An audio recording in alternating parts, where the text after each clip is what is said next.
Asia কাপে রিঙ্কু সিং কি ভারতের প্লেইং ইলেভেনে খেলার সুযোগ পাবে? রিঙ্কু সিং প্লেইং ইলেভেনে থাকার জন্য অনেক বড় একটা পদ্ধতি তৈরি করেছে। আগে তোমাদেরকে এই ভিডিওতে জানাবো কি কি পদ্ধতি তৈরি করেছে। তার আগে রিঙ্কু সিং দুর্দান্তভাবে ইউপি টি-20 লিগে সেঞ্চুরি করলো এবং সেই সেঞ্চুরিটার জন্যই কিন্তু টিম ইন্ডিয়াকে ভাবনা চিন্তা করতে মজবুর করে দেবে। টিম ইন্ডিয়া অবশ্যই রিঙ্কু সিংয়ের যে সেঞ্চুরিটা এসছে না ইউপি টি-20 লিগে, দুর্দান্ত ম্যাচ উইনিং ইনিংস এসছে, সেই ইনিংসটাতে সত্যি অ্যাট্রাক্টিভ করবে টিম ইন্ডিয়াকে এবং টিম ইন্ডিয়ার ম্যানেজমেন্ট একবারও ভাববে কি রিঙ্কু সিং দুর্দান্ত ক্রিকেট খেলেছে, অসাধারণভাবে সেঞ্চুরি করেছে, অসাধারণভাবে ম্যাচ জিতিয়েছে ইউপি টি-20 লিগে। তো অবশ্যই রিঙ্কু সিংকে নিয়ে কিন্তু ভাবনা চিন্তা করবে ক্যাপ্টেন সূর্যকুমার যাদব এবং কোচ গৌতম গম্ভীর। এই দুজনকে ভাই ভাবতে একদম মজবুর করে দিয়েছে রিঙ্কু সিং ইউপি টি-20 লিগে সেঞ্চুরি করার জন্য। দুর্দান্তভাবে সেঞ্চুরি করলো, তোমরা তো দেখলে কিভাবে হারা ম্যাচকে জিতে পরিবর্তন করে দিল, নামুমকিনকে মুমকিন করে দেখালো রিঙ্কু সিং।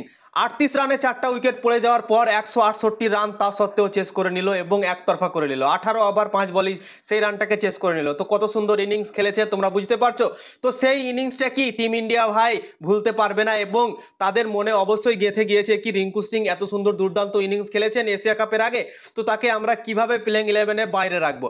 তো এই জিনিসটাই ভাবনা চিন্তা করবে সূর্যকুমার যাদবের মাথাতে এবং গৌতম গম্ভীরের মাথাতে। তো কি পদ্ধতি বার করেছে রিঙ্কু সিং সেটাও তোমাদেরকে বলে দিচ্ছি।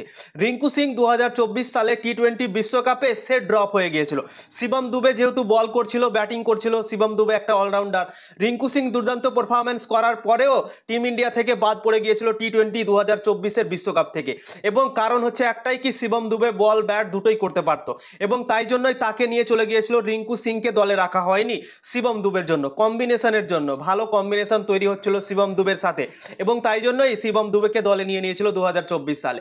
এবং সেই জিনিসটার জন্য রিঙ্কু সিং খেলতে পায়নি 2024-এর বিশ্বকাপটা এবং তারপরই সে ভাবনা চিন্তা করে নিয়েছিল কি না, আমাকে ভাই টিম ইন্ডিয়াতে খেলতে হলে আমাকে দুটো কাজ করতে হবে, একটা হচ্ছে বোলিং, একটা হচ্ছে ব্যাটিং। ব্যাটিং তো সে সব দিনই করে, তার সাথে সাথে বোলিংয়েও এখন রিঙ্কু সিং কাজ করতে শুরু করে দিয়েছে এবং এই পদ্ধতিটাই কাজে লাগাচ্ছে রিঙ্কু সিং এখন ভারতীয় দলে জায়গা পাওয়ার জন্য।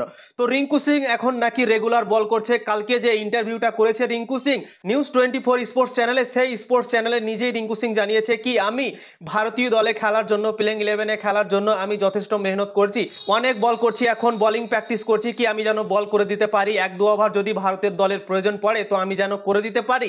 তো সেইভাবে প্রিপারেশন করছি, আমি রেডি হচ্ছি সেই জন্যই।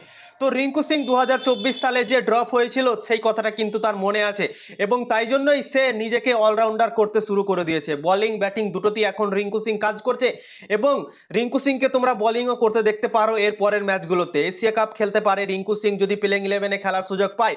গৌতম গম্ভীর আর সূর্যকুমার যাদব যদি রিঙ্কু সিংয়ের এই সেঞ্চুরিটাকে মনে রাখে তাহলে অবশ্যই কিন্তু প্লেইং ইলেভেনে তাকে জায়গা দিতে পারে। তো রিঙ্কু সিং যদি জায়গা পায় প্লেইং ইলেভেনে তাহলে কিন্তু তাকে বোলিংও তোমরা করতে দেখতে পারো এবং ব্যাটিং তো সে করেই দুর্দান্ত।